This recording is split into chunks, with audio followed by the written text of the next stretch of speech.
Grab your cup.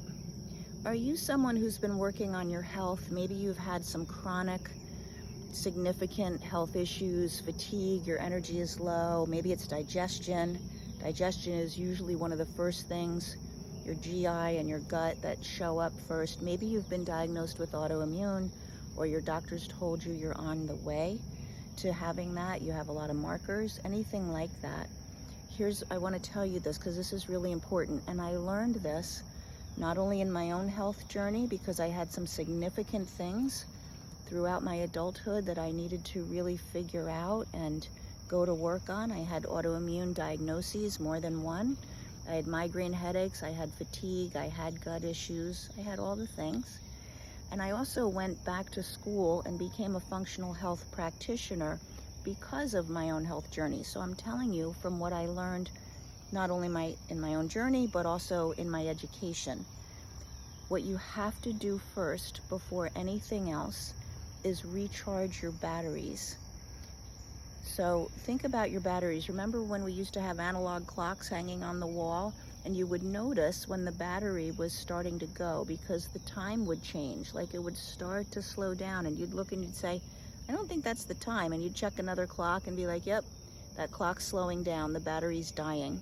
Or things that you have now, your phone or your computer, you start to notice when the battery is not reaching its full charge anymore and stuff doesn't work, or as long, you have to charge it more often. When the battery starts to go down, nothing that functions is going to function well and do what it needs to do. So in your body, every cell has a battery. It's called your mitochondria. Every single cell has a battery. When we struggle with chronic health issues, that battery is not working at 100%. It might be at 60% or 50% or 40%. So that's going to determine how everything else that you do, how impactful it is, how successful it is. So for instance, if you decide, I need to detox.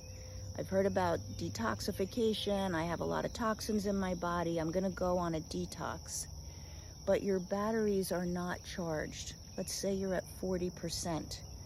You start to detox your body, and it's a big problem because the cells that would handle that are running on 40%, not 100%. And they cannot handle now the flood of toxins that you're releasing by going on your detox. Or let's say that you want to work on your gut. You've heard of leaky gut, or you know you have gut issues, and you start to do things to heal the lining of your gut and to change your digestion. Well, guess what? Stress is the number one thing that's going to cause gut issues. When you have a dysregulated nervous system, it starts to impact your gut, so it cannot break down foods properly, it cannot maintain a healthy lining in the way that it needs to. So if you start to repair your gut, but you're still very stressed, which means your batteries are not charged. If you're stressed, if you live in stress, if you have a stressed nervous system, there is no way for your batteries to be at 100%. They can't be. So now you're asking your body to heal your gut, just like you're asking your liver to detoxify your systems. It can't happen when your battery's on 40%. The number one thing you need to do before you do anything else is get your body into rest and get those battery packs back up to 100%. And that means looking at how your nervous system is functioning, looking at every day, how are you responding in situations? What's the stress level that you feel? Because throughout the day, every time you're stressed and upset, every time you go into fight or flight, you've now impacted those batteries. You're cutting down the function, and that's going to cut down anything else you're asking your body to do.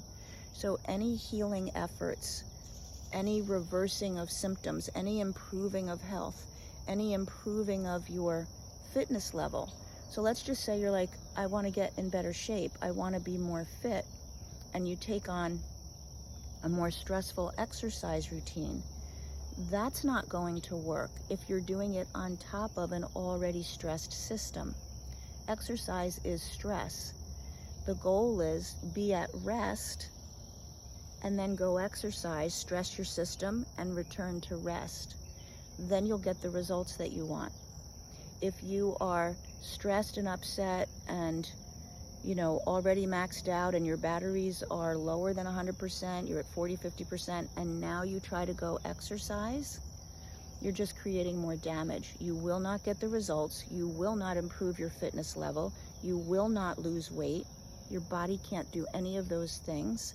And now you're actually damaging your cells even more. So yes, movement is important, and when we're unhealthy and when we're stressed, we want to move, but we want to move gently. You don't want to try to put some sort of rigorous exercise routine on top of a stressed system with low batteries. I did that. I tried to do that. It does not work. I promise you. It won't take weight off. You won't feel better. You'll feel worse.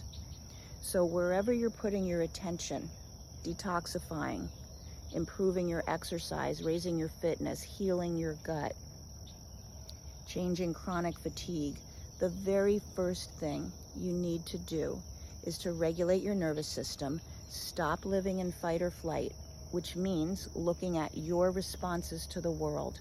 The world is not going to change. Circumstances will be challenging. Your nervous system depends on you and how you perceive those things and how well you know how to regulate your nervous system. How much resilience have you built up in your life? How do you teach your body to go back into safety? All of that is on you and whether you've been paying attention to that. You want to do that first. Get your batteries back up to 100% and then go to work on all the other areas. Otherwise, you're spinning your wheels. Don't do it. I did it for years.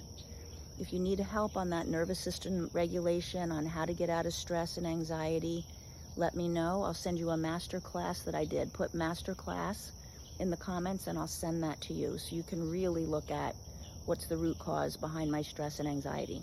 Okay? Have a good day.